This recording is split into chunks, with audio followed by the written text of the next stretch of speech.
इस वक्त हम मौजूद हैं जेल रोड पर, और जेल रोड पर ही वो मस्जिद स्थित है जो विवाद में है। और उस विवाद की कड़ी में विभिन्न हिंदू संगठनों ने आज एक प्रदर्शन का आयोजन यहाँ पे किया था। थोड़ी देर पहले यहाँ पे थोड़ा हल्का बल प्रयोग भी करना पड़ा था पुलिस को, और पानी की बौछारें भी की गई थी। हालांकि अभी स्थिति थोड़ी अंडर कंट्रोल है, इस वक्त दिख रही है। मेरे साथ रुमित भाई हैं जो देवभूमि क्षत्रिय संगठन के अध्यक्ष हैं। ये इन्होंने शिमला का आंदोलन भी बहुत करीब से देखा है और ये वाला भी देख रहे हैं। एक चीज़ मैं और बता दूं, ये जो आंदोलन है इससे टीसीपी का जो कहते हैं ना जिन, वो फिर बाहर आ सकता है, क्योंकि TCP town and country planning, मेरी कमिश्नर साहब से बात हुई है जो नगर निगम के कमिश्नर हैं, उनसे मैंने पूछा कि मौजूदा हालात क्या हैं, जो विवादित हिस्सा है वो कौन सा है। उन्होंने कहा देखिए, जो कल इन्होंने दीवार ढाई है, हमने कल आपको लाइव करके भी दिखाया था, जो दीवार गिराई गई है, जो 2 टॉयलेट वहाँ पे बने हैं, वो पीडब्ल्यूडी के एरिया में था, उनकी ज़मीन पर था। तो वो उन्होंने खुद ब खुद कल जो मुस्लिम पक्ष यहाँ पे जुटा और उन्होंने हथौड़ा लेके मशीन लेके वो दीवार ढहा दी। मेरा अगला प्रश्न था कमिश्नर साहब से कि क्या जो ज़मीन है जिसके ऊपर ये मस्जिद का निर्माण किया गया है, क्या ये वैध है या अवैध है। उन्होंने कहा कि जो ज़मीन है वो मुस्लिम पक्ष के पास ही है, उसका मालिकाना हक मुस्लिम पक्ष के पास है, लेकिन जो स्ट्रक्चर ऊपर खड़ा किया गया है वो टीसीपी या टाउन एंड कंट्री प्लानिंग जो एक्ट होता है, उसके अंदर कई सारे नियम होते हैं, उसका पालन आपको करना पड़ता है। उसके अकॉर्डिंग वो स्ट्रक्चर तैयार नहीं हुआ है, उस तरीके से वो इलीगल हुआ। लेकिन मैं टीसीपी का जिनकी मैंने एक बात करी थी थोड़ी देर पहले, देखिए बहुत से ऐसे स्ट्रक्चर है पूरे शहर में, और ना केवल मंडी में, रुमित भाई को पता होगा शिमला में बहुत सारे अवैध स्ट्रक्चर हैं जो टीसीपी के एक्ट के खिलाफ जाके खड़े हो जाते हैं। तो क्या ये आंदोलन ऐसा ना हो धीरे धीरे बढ़ते हुए अब एक व्यापक जो कहते हैं ना सफाई अभियान नगर निगम जो हैं वो चलाना शुरू करें, और विभिन्न जो इलीगल स्ट्रक्चर हैं कि टीसीपी एक्ट के अगेंस्ट बने हैं उन पर भी कार्रवाई होना शुरू हो जाए। अगर मैं यहीं की बात करूं तो निशानदेही ऊपर तक कई और इमारतों में भी हैं जो सरकारी ज़मीन पर हैं। चलिए अब रुमित भाई से बात करते हैं आज के आंदोलन के लिए। हाँ जी, कैसा है आज का, कैसा रहा माहौल? शिमला में तो बहुत ज़्यादा गर्मा गर्मी हो गई थी। बहुत बहुत धन्यवाद मुकेश भाई आपका और पोल स्टार का। संजौली से ये मुद्दा शुरू हुआ, और ये मुद्दा एक लड़ाई से शुरू हुआ, मारपीट से शुरू हुआ, और उसके बाद प्रोटेस्ट हुआ 2 तारीख को शिमला संजौली मस्जिद के बाहर। और वहाँ पे सभी लोगों ने राजनीतिक विचारधाराओं से ऊपर उठकर वहाँ पर बात की, प्रोटेस्ट किया। उसके बाद ये मुद्दा पूरे प्रदेश में आग की तरह फैल गया। 3 तारीख को जब हमने ये देखा कि सनातन समाज के माध्यम से एक आह्वान किया जा रहा है, और अवैध मस्जिद निर्माण जिस प्रकार से वहाँ से हम लोगों को सूचना मिली कि वहाँ पर महिलाओं का निकलना मुश्किल है, और वहाँ पर अश्लील इशारे किए जाते हैं, और कोई नोट वापस महिला लेती है तो उसके ऊपर नंबर लिख कर दिया जाता है। तो जब ये बातें सामने आई तो हमने कहा कि देवभूमि क्षत्रिय संगठन को भी शिमला की ओर कूच करना चाहिए। 3 तारीख को हमने आह्वान किया। 4 तारीख को प्रदेश के मुख्यमंत्री माननीय सुखविंदर सिंह सुक्खू जी का मुझे कॉल आता है और उनके द्वारा बुलाया जाता है। और 4 तारीख को भाई अनिरुद्ध सिंह जी, विक्रमादित्य सिंह जी, और वहाँ पर उपस्थित जितने लोग थे उनमें कुछ पार्षद थे, और हमारे संगठन देवभूमि क्षत्रिय संगठन को बुलाया गया। हमसे हमारी मांग पूछी गई। तो जब माननीय मुख्यमंत्री साहब ने हमसे हमारी मांग पूछी, हमने उनको लिखित में दिया, और लिखित में जब दिया उसके बाद ये मुद्दा सदन के अंदर गरमाया। और भाई अनिरुद्ध सिंह जी ने पहली बार, मुकेश जी देखिए इस बात में देवभूमि क्षत्रिय संगठन ये बात बोलने में बिल्कुल गुरेज नहीं करेगा कि हिमाचल प्रदेश जब से आज़ाद हुआ तब से लेकर आज तक अगर हम सनातनी के तौर पर बात करें, सदन के अंदर किसी भी नेता ने सनातन समाज के पक्ष में बात नहीं करी। पहला व्यक्ति अनिरुद्ध सिंह जिसने ये आवाज़ उठाई, मंत्री है, और आवाज़ उठाकर पूरे हिमाचल प्रदेश के सनातन समाज को एक बल देने का काम किया। और जिस प्रकार से एनक्रोचमेंट का मुद्दा आया, अवैध निर्माण की बात आई, बाहर से गैर हिमाचली आते हैं, विदाउट एनी रजिस्ट्रेशन आते हैं, यहाँ पर आकर तय बाजारी करते हैं, माहौल ख़राब करते हैं, लड़ाई झगड़े करते हैं। दुकानें जो मेन लोकेशंस के ऊपर, अगर किसी दुकान का किराया 10,000 रुपया है, स्थानीय जो युवा है वो 10,000 रुपये नहीं दे पाएगा, लेकिन ये लोग इनकी दुकान में माल 10,000 रुपये का और किराया दे रहे हैं 20,000 रुपये।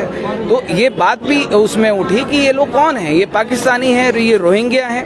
अगर ये हैं तो इनको वो दुकानें लेने के लिए पैसे कौन दे रहा है, फंडिंग कौन कर रहा है। अगर एक टेलर एक मस्जिद का निर्माण कर दे, 4 मंजिला खड़ी कर दे, और शिमला जैसी जगह में कि जहाँ पर 1 मंजिल खड़ी करने के लिए लगभग 60-70 लाख रुपए चाहिए, 4 मंजिल खड़ा करने के लिए तो करोड़ों रुपया चाहिए। अगर वो करोड़ों रुपया उस टेलर के पास आया तो कहाँ से आया? ये जांच का विषय उठा और बड़ी जोर से उठा। उसके माध्यम से जब प्रदेश की सरकार ने इसके ऊपर पूरी की पूरी बात की पूरे, और जब प्रदेश सरकार ने कहा कि इन लोगों ने जो आवाज उठाई है, जो मुद्दे उठाए हैं, प्रवासियों की जो रजिस्ट्रेशन होती है, पुलिस विभाग को डीजीपी साहब के माध्यम से सख्त निर्देश दिए गए कि निचले अगर कोई चौकी है तो वहां तक निर्देश दिए जाएं कि विदाउट एनी क्रिमिनल वेरिफिकेशन किसी को भी अनुमति ना दी जाए, किसी को भी सड़क के ऊपर बैठने के लिए स्थान ना दिया जाए। उसके बाद ये मुद्दा किस और बढ़ा, हिमाचल प्रदेश में 542 मस्जिदें हैं, जिसमें से हमने भी ये सवाल उठाया कि ये जो मस्जिदें हैं कितनी अवैध रूप से बनी है। शिमला मस्जिद को लेकर जहां मुकेश जी मैटर है, पूरे हिमाचल प्रदेश में किसी ने भी, वक्फ बोर्ड ने कहा कि ये जगह वक्फ बोर्ड की है। अकेला रोमित सिंह ठाकुर था जिसने ये कहा कि 1947 से पहले इसका मालिकाना हक किसका था वो बताया जाए। और 1947 से पहले 45 मैं आपको कॉपी दूंगा उसकी, 1945, 1946 और उससे पहले जो उस मस्जिद का जो मालिकाना हक है राणा बहादुर सिंह कोटी रियासत। और 1954 में ये वक्फ बोर्ड, जब वक्फ बोर्ड का गठन हुआ, ये तो मुकेश जी इस देश का दुर्भाग्य है, हम लोगों का जो आज सनातनी यहाँ पर इकट्ठे हुए हैं उन सबका दुर्भाग्य है कि देश आजाद होने के बाद पाकिस्तान बनने के बाद इस देश में वक्फ बोर्ड का गठन किया गया। जब हिंदुस्तान बचा तो हिंदुस्तान में वक्फ बोर्ड का गठन किया गया, सनातन बोर्ड का गठन नहीं किया गया। हमने कहा कि पूरे हिमाचल प्रदेश में क्या कि ये जांच पड़ताल की जाए कि आज मान लीजिए अगर ये जो मंडी वाली मस्जिद है, अगर आज वक्फ बोर्ड बोलता है कि ये जगह हमारी है, इसके ऊपर मालिकाना हक हमारा है। डीसी साहब का मैं सुन रहा था कि 1970 का रिकॉर्ड उन्होंने दिया है कि ये मालिकाना हक हमें बोलते हैं कि आप आज़ादी से पहले का रिकॉर्ड, रेवेन्यू रिकॉर्ड निकलवाओ। ट्रांसलेशन जिहाद, जैसे एक लव जिहाद और दूसरा जमीन जिहाद, तीसरा है ट्रांसलेशन जिहाद, जो 1945 और 46 की कॉपी मैंने दी वो उर्दू में है। एक 1945-46 की उर्दू में है, उसके बाद मैंने एक 2017 की दी जिसमें इनका कब्जाधारी उसमें लिखा गया है, कब्जाधारी अहले मुस्लिम। अहले का मतलब होता है धर्म, मुस्लिम का धर्म मतलब होता है मुस्लिम। ये है कब्जाधारी, ये मालिकाना हक नहीं है। अगर किसी मान लीजिए किसी की जमीन रह भी गई तो वो वक्फ बोर्ड को अपनी जमीन ट्रांसफर नहीं कर सकता। हमने कहा कि पूरे के पूरे कागजों की जांच पड़ताल की जाए कि इससे पहले, इनके पास आने से पहले वो जगह किसकी थी, मालिकाना हक किसका था। ये कहते हैं, हम तो सुन रहे हैं नेशनल मीडिया आप सब लोगों के माध्यम से कि रुमाल भी रख दें तो वो जगह भी इनकी है, और डायरेक्ट डीएम को ऑर्डर होते हैं कि हाँ जी ये इस जमीन की। वक्फ बोर्ड का जो एक्ट है ना, उसमें काफी सारे जो उसके जो फ्लॉज हैं उसके ऊपर काफी चर्चा हो रही है इस वक्त देश में, देश की, और इस पे चर्चा होनी भी चाहिए। लेकिन उसी के साथ मैं ये भी कहना चाहूंगा, आज मंडी में देखिए बहुत ही शांतिपूर्ण तरीके से प्रोटेस्ट यहाँ पे हुआ है।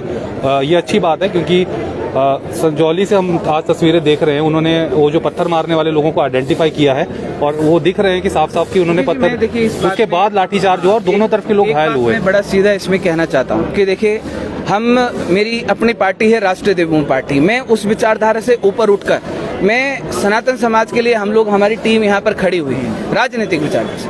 लेकिन अगर इस लड़ाई को, अगर इस मुहिम को अगर भाजपा कांग्रेस का रंग दिया जाएगा तो वो गलत है। आज जिस तरीके से आज कांग्रेस ने पर एक चीज तो मानेंगे कि मतलब थोड़ा प्रोटेस्ट जो है वो शांतिपूर्ण होना चाहिए, इस तरीके से कुछ भी नहीं होना चाहिए।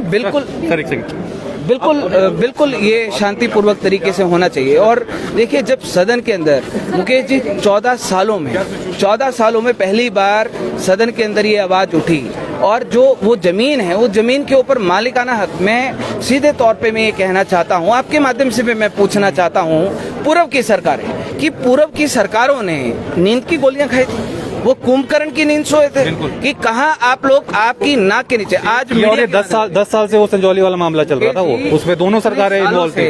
वहाँ का पार्षद कौन था, काउंसिलर कौन था, जो नगर निगम है वो भी बहुत बड़ा दोषी है उसके अधिकारियों पे, मंत्री कौन था, विधायक कौन था, मुख्यमंत्री कौन था। अब तो कल हमने देखा मीडिया के माध्यम से कि सरकार ने, के मंत्रियों ने एक प्रेस कॉन्फ्रेंस करी और आधिकारिक तौर पर प्रेस कॉन्फ्रेंस, उसमें सीधे कहा कि जो लोग ये कह रहे हैं कि अवैध मस्जिद का, वो तो 12-12 लाख रुपए फंडिंग दे रहे हैं। जयराम ठाकुर जी का नाम आया। आप एक तरफ, मुकेश जी एक सवाल और बड़े सीधे शब्दों में पूछना चाहता हूँ, पंचायत के चुनाव आते हैं, विधानसभा के चुनाव आते हैं, लोकसभा के चुनाव आते हैं, कि जब चुनाव आते हैं तो वोट बनाने के बारे में कौन लोग ऐसे हैं जो इनकी वोटें बनाते हैं, इनके आधार कार्ड बनाते हैं, इनको अनुमतियां दिलवाते हैं और बोनाफाइड पूरा सिस्टम ही देखिए रोमित भाई, पूरा सिस्टम ही हम देखें ना तो बहुत ओवरऑलिंग जिसको कहते हैं ना उसकी जरूरत है। और नॉट ओनली देखिए यहाँ मैं एक बात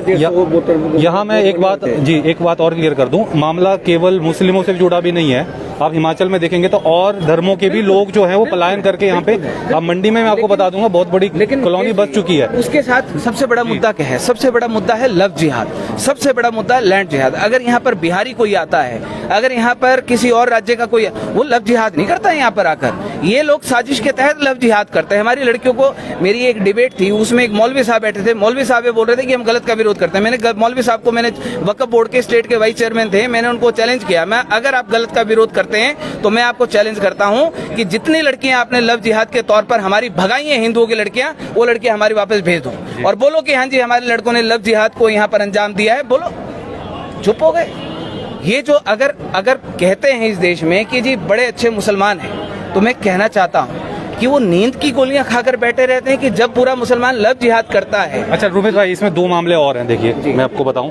और जो संगठन शिमला में जो उनके नेता थे वो भी ये बात कह रहे हैं, यहाँ पे भी मैं सुबह सुन रहा था स्पीच जो आंदोलन को लीड कर रहे थे, उन्होंने भी कही थी कि जो यहाँ के स्थानीय मुस्लिम हैं पहले से रह रहे हैं, हमारा उनसे कोई विरोध नहीं है, परंतु जो बाहर से आके बसाए जा रहे हैं विरोध उनसे। तो थोड़ा क्लैरिफाई उस पर करेंगे कि देखिए बहुत सारे लोग ऐसे हैं कि जो आज़ादी के बाद यहाँ पर रहे, हिमाचल में रहे और हिमाचल के लोगों के साथ प्यार प्रेम से रहे और जगह जगह रहते हैं। आप पूरे हिमाचल प्रदेश में जहां मर्जी नजर दौड़ाइए, लेकिन ये जो ऐसे लोग हैं जो सोए हुए हैं, उनकी आड़ में कि 4 की रजिस्ट्रेशन कराते हैं और 4 के पीछे 40 को लेकर आते हैं। यहाँ पर मैंने अभी मुद्दा उठाया कि ये जो 10-10, 20-20 हजार रुपया किराया देते हैं, ये कहाँ से देते हैं? इनको फंडिंग कौन करता है?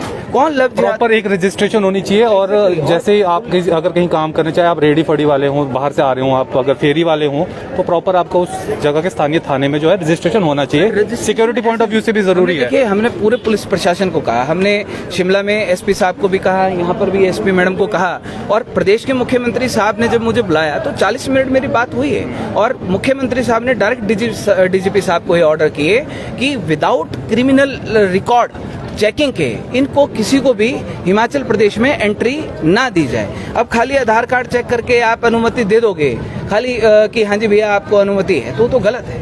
पूरा का पूरा क्रिमिनल रिकॉर्ड कि वो बांग्लादेशी है, पाकिस्तानी है, वहाँ से कोई रेप करके ना आया हो, कोई मर्डर करके ना आया हो, कोई चोरी डकैती करके, हमको क्या पता। यहाँ पर आप देखो कि लोकल जितना दुकानदार है मुकेश जी, अंतिम में कि यहाँ पर जितने लोग हैं हमारे जो दुकानदार हैं वो बेचारे मक्खियाँ मार रहे हैं, महंगे महंगे किराए। ये लोग गाड़ियाँ लेकर आते हैं, मोटरसाइकिलें लेकर आते हैं और कई जगह तो ऐसा है कि रेफ्रिजरेटर, एलईडी, वॉशिंग मशीनें वो 2-2 हजार रुपए की देकर चले जाते हैं। क्या वो चोरी का सामान है? इस बात की जांच पड़ताल क्यों नहीं की जाती? और प्रशासन के माध्यम से चलिए रोमित भाई, उसमें तो ऐसा ना देखो, सभी उसमें तो मैंने सभी धर्मों के देखे हैं, वो ये काम करते हैं, उसमें हम आपको पॉइंट आउट नहीं कर सकते ना। देखिए क्राइम अगर है ना रोमित भाई, देखिए अगर क्राइम है ना तो क्राइम को हमें कई बार थोड़ा सा ये देखना चाहिए कि क्राइम हो रहा है, ये नहीं देखना चाहिए उसमें कि क्राइम कर कौन रहा है। क्राइम की सजा दो, जो गलत है, जो अवैध है, जैसे ये अवैध है जो हिस्सा, ये गिरना चाहिए, बिल्कुल गिरना। लेकिन मैंने जैसे शुरू में सवाल आपसे उठाया था, जो टाउन एंड कंट्री प्लानिंग का जिन मैंने बात की बार बार, वो निकल गया है। शिमला में बहुत सारे अवैध निर्माण है, यहाँ बहुत सारे अवैध निर्माण है। आप उस पर क्या कहना चाहेंगे? क्योंकि ऐसा ना हो कि हम एक मुद्दे के पीछे इतना ध्यान लगा के रखें कि दूसरे जो क्राइम से वो बढ़ जाए और दूसरे लोग जो उसका फायदा, जो जिनके पास पैसा ज्यादा है, वो चाहे किसी धर्म के हों, उन जिनके पास पैसा ज्यादा हो, वो हमारे इस जो सेंटिमेंट्स है, हमारे आपके जो ये इस वक्त सेंटिमेंट बने, उनका फायदा उठा के वो अपना धंधा चमकाते रहे। बिल्कुल, देखिए मैं इस पक्ष में हूँ और मैं इस बात को बड़ा स्ट्रांगली मैं बोलना चाहता हूँ कि कोई भी मूवमेंट होती है, उस हमने भी बहुत सारी मूवमेंट्स की हैं, लेकिन हमने कोई राजनीतिक रंग कभी किसी मूवमेंट को हम लोगों ने नहीं दिया। प्रशासन ने, सरकार ने जो हमें आश्वासन दिया, हमारी बात को सुना, हमने उस चीज़ को एडमिट किया और हमने उस चीज़ को इम्प्लीमेंट किया कि ये जो आप टीसीपी का जो जिन बोल रहे हैं कि अगर ये राजनीतिक रंग दिया जाता है, कोई हुड़दंगबाजी, कोई हुल्लड़बाजी की जाती है, उसके चक्कर में देखिए मारा कौन जाता है? मारा जाता है मासूम लोग, चाहे वो कोई भी कार्रवाई हो। अगर किसी के ऊपर मुकदमा बनता है टीसीबी के अंतर्गत, अभी जैसे शिमला में संजौली में कहा जा रहा है कि 73 बीघा जमीन वो वक्फ बोर्ड की है, आपका ढली में है, आपका कच्ची घाटी में है। अगर ये सारी की सारी कार्रवाइयाँ होंगी तो देखिए स्थानीय लोगों को भी इसमें परेशानी का सामना करना पड़ेगा। ठीक है, तो हम लीगली तरीके से बिना कोई हुड़दंग बचाए, क्योंकि ये प्रदेश हमारा है। और मैंने कल भी बड़ा सीधे तौर पे कहा कि ये हिमाचल प्रदेश है, ये देवभूमि है, और देवभूमि को अगर माचिस की तिल्ली जलाने का कोई प्रयास करेगा साहब, तो उसके लिए हमसे बुरा कोई नहीं। चलिए रोमित भाई, हम चाहते हैं जो ये आंदोलन है इसको आप आगे बढ़ा के सिर्फ एक धर्म तक केंद्रित ना रखें, लेकिन हिमाचल, क्योंकि हम आप जैसा आपने कहा हमारा हिमाचल है, बहुत ही फ्रेजाइल नेचर है, यहाँ का प्रकृति बड़ी नाजुक है। लेकिन आज की तारीख में मैं आपको बताऊं, बाहर की स्टेट के लोग जिनका मोटा पैसा है वो यहाँ लीज के ऊपर ज़मीनें ले रहे हैं, लीज के ऊपर होटल लिए जा रहे हैं, सब कुछ लीज सिस्टम चल पड़ा है, और कई तो बड़े मतलब 2 नंबर का काम करके यहाँ ज़मीनें तक खरीद रहे हैं। कल को आप बताइए, कल को हमारे बच्चे जो यहाँ से जाते हैं गोवा जाते हैं, 6,000 की नौकरी करते हैं, 7,000 के बर्तन धोते हैं वहाँ जाके बद्दी में, वहाँ क्या हालात हैं आपको पता ही होंगे। अगर उनको यहीं पे प्रॉपर एक माहौल मिले, पैसा अगर हमारा पैसा हमारी स्टेट में रहे तो उससे भी बढ़िया हो। तो मैं चाहता हूँ कि वो आंदोलन को आप इसलिए सर पता क्या है, मैं एक चीज़ जरूर कहना चाहूँगा। देखिए हमारे हिमाचल में इतना रोजगार है जिसका कोई सामने, बाहर से यूपी, बिहार, पंजाब, जम्मू से हिमाचल लोग कमाने आ रहे हैं, और हिमाचल के बच्चे दर दर की ठोकरें खाने वो क्यों? सर आप इस टाइम चले जाइए, जितने भी टूरिस्ट स्पॉट है ना, वहाँ पे आपको हर 10 में से 6 प्रॉपर्टीज मिलेंगी जिनके मालिक बाहर के। उसका कारण मैं बताता हूँ सर। यहाँ पे क्या है, अगर लोकल बंदा अगर कोई किराया दे रहा है 5,000, ये बातें सिर्फ 15,000 रुपये मुंह में फेंक जाते हैं। तो हम सबसे पहले यही मांग उठाना चाहते हैं, जितने जो लोकल आदमी है, जो लोकल बोलते हैं कि हम हिंदू हैं, सबसे पहले सभी भगवान राम की जो भी अपने इष्ट देवता देवभूमि कहा जाता है, सभी अपने अपने देवों की पूजा करते हैं, पर किराए में घर इनको दिए, ये नमाज पढ़ रहे हैं, वहाँ पे हलाल बना रहे हैं, तो वो काहे के हिंदू? सबसे पहले तो मेरी एक ही डिमांड है कि जितने भी जो हमारे हिंदू समाज के जितने व्यक्ति हैं, अपने घर में इनको किराए में ना दें। जब किराए में ही ना इनको घर मिलेंगे तो ये कहाँ रुकेंगे, जाएंगे, ना ही अवैध निर्माण होगा। और परसों एक यहाँ पे मौलवी स्टेटमेंट दे रहा है यहाँ जेल रोड में, जो अवैध उसको हमने देखा ही पहली बार, वो है यूपी का, वो कब मौलवी बन गया यहाँ पे?